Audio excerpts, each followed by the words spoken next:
वाह, क्या आईपीओ है।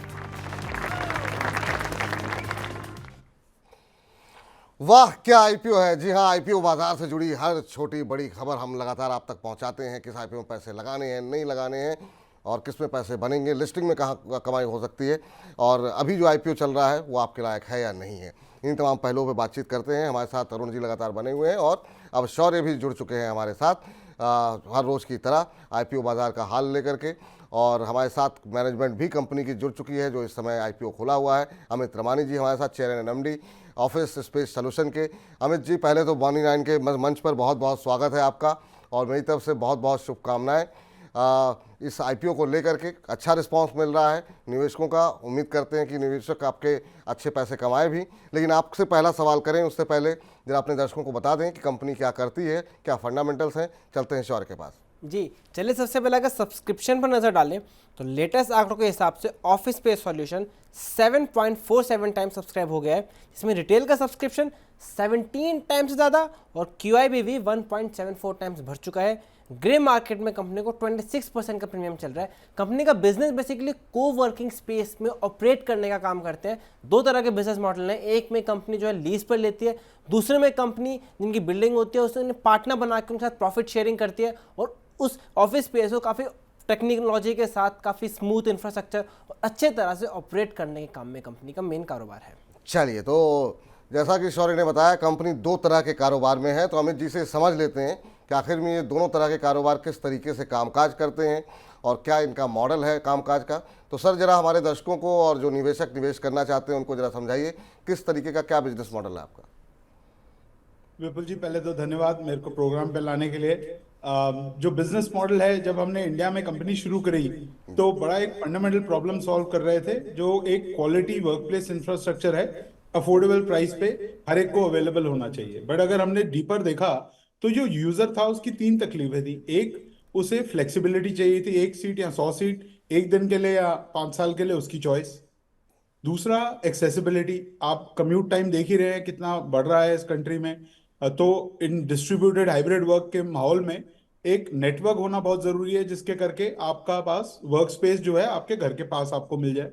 और तीसरा इज ईज ऑफ यूज। अगर आपको 50 सीटों का भी ऑफिस सेटअप करना है, उसमें तकलीफ रहती है समय जगह ढूंढने की, उसको फिट आउट करने की, उसको मेंटेन करने की। तो हमने कहा ये तीन चीजें हम यूजर के लिए सॉल्व करेंगे। बट इंटरेस्टिंग जो था वो जो सप्लाई थी इंडिया की बहुत इंटरेस्टिंग थी। ग्लोबल मार्केट्स में 90% जो सप्लाई रहती है वो इंस्टीट्यूशनल लैंडलॉर्ड मैनेज करते हैं। इंडिया में वो केवल 25% है। 75% जो है वो HNIs, family office, mid tier developers के पास है। तो हमने कहा क्यों ना इनके साथ हम पार्टनर करें, और हमने एक स्ट्रेटेजी बनाई जिसको हमने बोला मैनेज्ड एग्रीगेशन। उस मैनेज्ड एग्रीगेशन के करके हमारा मॉडल था, लैंडलॉर्ड जो है वो नया जो फिट आउट हो रहा है उसके पीछे वो अपनी रकम लगाएगा। उसके बाद हम एक कोवर्किंग बिजनेस में हमें ऑक्यूपेंसी बिल्ड करने के लिए टाइम लगता है, तो हमने उनसे रिक्वेस्ट करी कि भाई हम आप हमारे को एक मिनिमम गारंटी फ्री पीरियड दीजिए। उसके पश्चात जो है हम आपके साथ प्रॉफिट शेयर शेयर करेंगे या MG देंगे, जो भी ज्यादा होगा। तो ये मॉडल बहुत ही सक्सेसफुल रहा। आज की डेट में हमारे 169 सेंटर है 16 सिटीज में, 52 माइक्रो मार्केट्स, 1,05,000 सीटें हैं। इनमें से 110 यानी कि 67% जो है वो हमारे मैनेज एग्रीगेशन में हमारे लैंडलॉर्ड वाले पार्टनरशिप मॉडल में है। दूसरा, विपुल जी, हमारा बिजनेस जो है कोवर्किंग से शुरू किया था हमने। हम उसमें 30-1 हजार का एक सेंटर बनाते हैं, 500 से 600 सीटें होती हैं। उसमें से कोई कस्टमर 10 सीट लेता है, कोई 200 लेता है। एक सेंटर में 10 से 25 customer at any given point वो को एग्जिस्ट करते हैं। दूसरा, हमारा जो नेटवर्क मैंने आपको बताया 169 सेंटर है, तो इसके करके मोबिलिटी सोल्यूशन, मीटिंग में 1 घंटे के लिए या सीट 1 दिन के लिए, ये सोल्यूशन भी हम ऑफर करते हैं। तीसरा, हमारा जो कोविड के पश्चात जो लार्ज एंटरप्राइजेस से इन्होंने कोवर्किंग फ्लेक्स स्पेस को अडॉप्ट किया, तो उसके करके हमारा ऑफिस एंटरप्राइज सॉल्यूशन बिजनेस है, जहां हम डेडिकेटेड सेंटर बनाते हैं लार्ज कस्टमर्स के लिए। उसके अलावा हमारा एक डिजाइन एंड बिल्ड का बिजनेस भी है, जहां जी पे हम एक कस्टमर के लिए डिजाइन भी करते हैं, उनके लिए बिल्ड आउट भी करते हैं। जी और फाइनली ये सर्विस बिजनेस है, तो इसमें जो है फैसिलिटी मैनेजमेंट बहुत ही इंपॉर्टेंट है। तो गार्ड, हाउसकीपिंग, पैंट्री सारे हमारे रोल्स पे है टीम मेंबर्स। सो अगर आप देखिए तो इस इंटीग्रेटेड वर्कप्लेस सॉल्यूशन प्लेटफॉर्म में एक सीट से 1000 सीट, एक दिन के लिए, 5 साल के लिए, डिजाइन, मेंटेन, ऑपरेट, हम सब कुछ एक प्लेटफॉर्म से डिलीवर कर सकते हैं, which is a very very unique thing we believe in India. Sir चलिए, अगर आपका फाइनेंशियल्स पर नजर डालें तो कहेंगे रेवेन्यूज तो आपके बढ़ रहे हैं लेकिन प्रॉफिटेबिलिटी में नजर नहीं आया। तो इसको दो तरह से देख सकते हैं, एक आपके पास एसेट लाइट मॉडल है तो रेवेन्यूज बढ़ने से आपके फिक्स्ड कॉस्ट इतनी स्प्रेड आउट नहीं हो रही तो इकोनॉमिक्स ऑफ स्केल का फायदा नहीं मिल रहा शायद इसलिए। दूसरा हो सकता है कि आप अभी एडवर्टाइजिंग पे और R&D पे इतना खर्चा कर रहे हो, अब अकाउंटिंग पॉलिसीज ऐसी है कि आपको वो एक्सपेंसेस में दिखाना है। तो क्या ये वजह है कि आपके अभी रेवेन्यूज बढ़ रहे हैं लेकिन प्रॉफिटेबिलिटी में वो रिफ्लेक्ट नहीं हो पा रहा है? शौर्य, सो अगर आप देखिएगा तो हमारा जो कैगर रहा है FY21 से लेके दिसंबर 23 तक, वो कोई 75% के करीब रहा है। जी जो हमारी सीट ग्रोथ है, हमारी सिटी ग्रोथ है, चार्जेबल एरिया ग्रोथ है, सेम पीरियड में ऑलमोस्ट 40 से 50% रही है। तो आज अगर आप देखिए हमारा जो एबिटा मार्जिन है वो 195 करोड़, हमारा 195 करोड़ का हमारा एबिटा है। दूसरा आप देखिए कैश एबिट, जो एक बहुत इंपॉर्टेंट रिफ्लेक्शन होता है पॉजिटिव कैश फ्लो का, वो 67 करोड़ का है इस टाइम पे। तो अगर आप मेरा प्रॉफिटेबिलिटी का भी जो आप बात कर रहे हैं, अगर आप FY21 में देखिए ये -20% थी, आज ये सिर्फ जो दिसंबर 23 9 मंथ के जो आंकड़े हैं उसके अकॉर्डिंग ये सिर्फ -3% रह गया है। और एक्चुअल नंबर्स में 616 करोड़ के रेवेन्यू जो दिसंबर 23 का तक का है, उसके करके सिर्फ 18 करोड़ का नेगेटिव है। तो directionally we will move in the right direction. We are a first principles business. FY21 से हम एबिटा पॉजिटिव रहे हैं, नेट डेट फ्री कंपनी है, कंपनी में कोई डेट नहीं है बल्कि कैश बैंक में पड़ा है।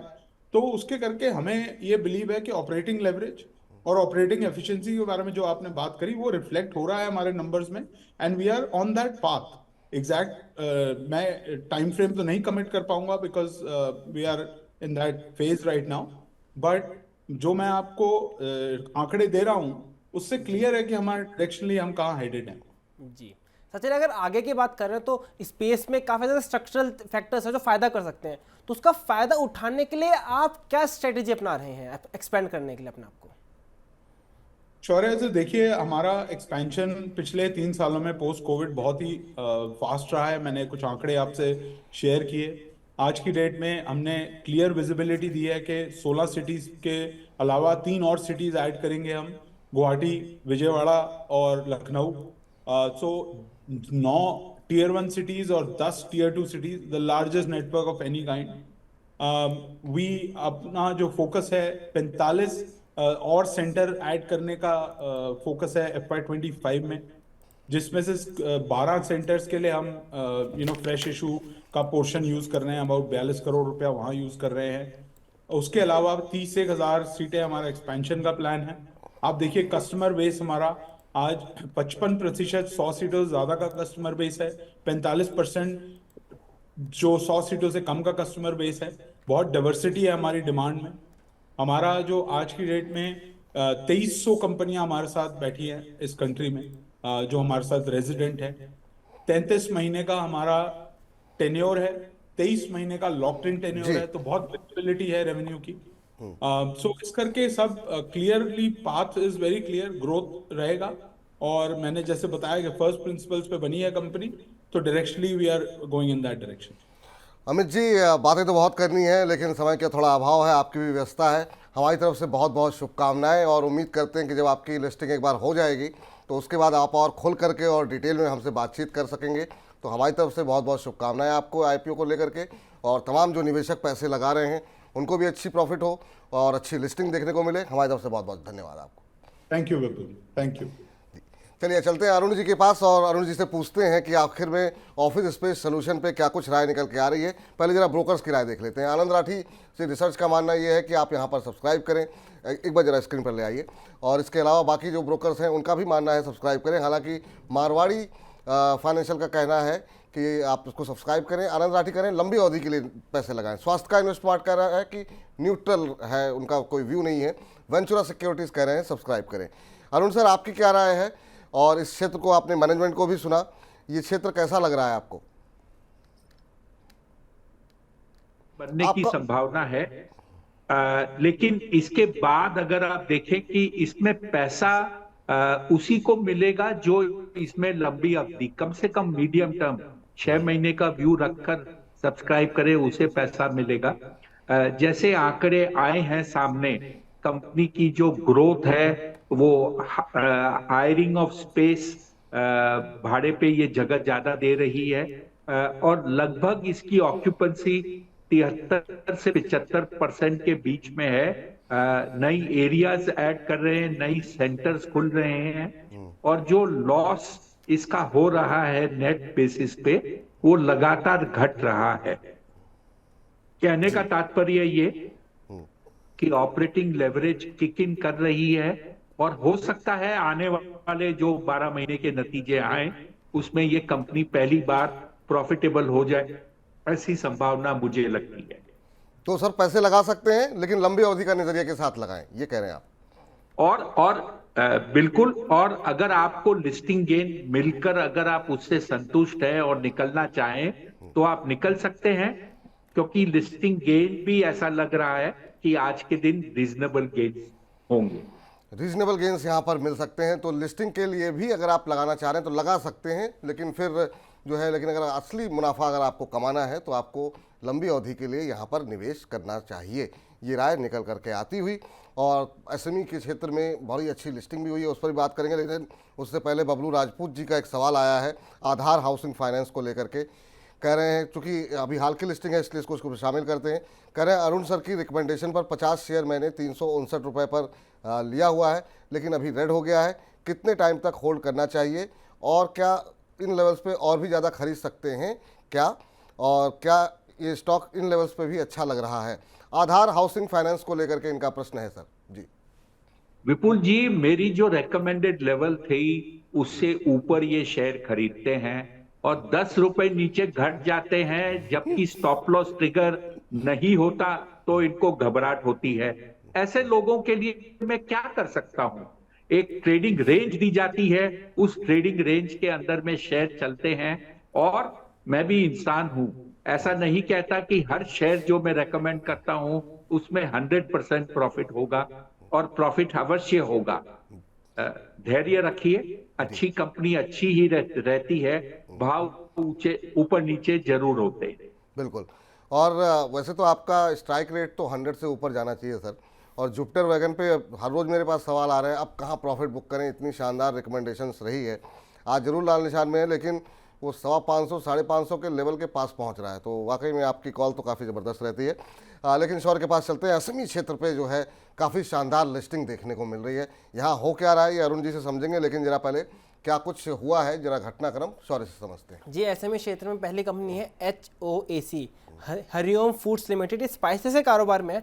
आप समझ सकते हैं वो कारोबार जहां हमें काफ़ी ज़्यादा कॉन्ट्रोवर्सी तो दिक्कतें देखने को मिल रही हैं, लेकिन इसके बावजूद IPO का साइज है सिर्फ 5 करोड़, सब्सक्रिप्शन 2000 गुना से ज़्यादा, और लिस्टिंग गेन 206 प्रीमियम।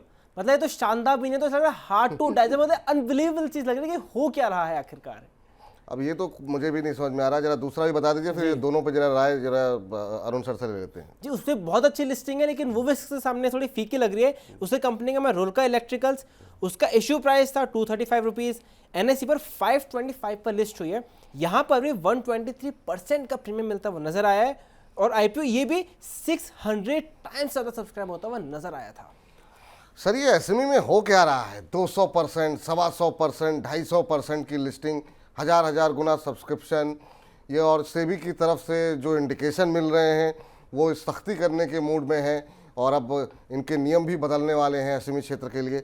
हो क्या रहा है सर ये एसएमई में, और इन दोनों पे आपकी राय भी जानना चाहेंगे। विपुल जी, जनवरी के महीने से सुन रहे हैं कि सेबी कुछ करेगी, एसएमई के ऊपर कुछ टाइटनिंग करेगी, लेकिन मई खत्म होने को आ गया, कुछ नहीं हुआ। इसका मतलब ये कि सेबी में भी कहीं ना कहीं एक सोच विचार पे गाड़ी अटकी हुई है कि क्या करना चाहिए कि नहीं। उसी के बीच दो कंपनियों के ऊपर में कार्रवाई होकर ये कहा गया कि उन्होंने फर्जीवाड़ी करी है। मेरे ख्याल से लोगों को ये समझना चाहिए कि कुछ तो गड़बड़ है कि एसएमई के इश्यू पे जो लिस्टिंग होती है उसकी वैल्यूएशन मेन बोर्ड से छोटी मोटी कम होती है। लिस्टिंग के दिन एसएमई की जो वैल्यूएशन होती है मेन बोर्ड से डबल हो जाती है, 15 दिन के बाद 3 गुना हो जाती है, और उसके बाद कहां जाकर वो शेयर बढ़ना बंद होता है ये आप और मैं देख ही सकते हैं और कुछ नहीं कर सकते। कुछ हद तक रियलिटी नहीं है एसएमई में, और शायद मेरे मानने में जो इंपॉर्टेंट चीज ये है क्योंकि इसमें नंबर ऑफ शेयर होल्डर बहुत सीमित दायरे में होते हैं, मुश्किल से 500, 700, 1000 शेयर होल्डर होते हैं कंपनी में। ये टाइप की जो प्राइस मूवमेंट जो अनफेयर कही जा सकती है वो देखने को एसएमई में मिल रहा है। खतरे से खाली नहीं है। जब तक आप कंपनी को अच्छी तरह नहीं जानते, जब भाव बढ़ जाए तो सोच समझकर निवेश कीजिए, पैसा आपका है। बिल्कुल, पैसा आपका है, सोच समझ के निवेश कीजिए। इनमें से किसी को ट्रैक किया है क्या सर आपने? किसी में बने रह सकते हैं या सब में इतना पैसे मिल रहे हैं प्रॉफिट बुक कर लें? सर रुल्का कंपनी वाले से मेरी बातचीत जरूर हुई थी, कंपनी अच्छी लगती है, लेकिन मेरे ख्याल से आज जो मौजूदा स्तर है जहां पर प्राइस डबल से ज्यादा है, मेरे ख्याल से शॉर्ट टू मीडियम टर्म में जो कुछ भी इस कंपनी में आ सकता है सब ऑलरेडी शामिल है। इसकी कूलिंग ऑफ जो होनी है वो जरूरी है। हो सकता है यहाँ से 2-4 सर्किट अगर नीचे की तरफ लगे तो ये शेयर अट्रैक्टिव हो सकता है उस भाव में। चलिए ठीक, तो ये रहा यहाँ पर असीमित क्षेत्र को निकल करके आती हुई ऑफिस पे के बारे में हमने बता दिया कि अगर आप सब्सक्राइब करना चाहते हैं तो करें, लिस्टिंग गेन पे भी मिल सकता है आपको, और लंबी अवधि में अगर आप निवेशित रहेंगे तो वहाँ पर अच्छा पैसे बनते हुए दिखाई दे सकते हैं। मैनेजमेंट को आपने सुनी लिया, तो फिलहाल के लिए अब वाह क्या आईपीओ को यहीं पर समेटते हैं। वाह क्या आईपीओ है।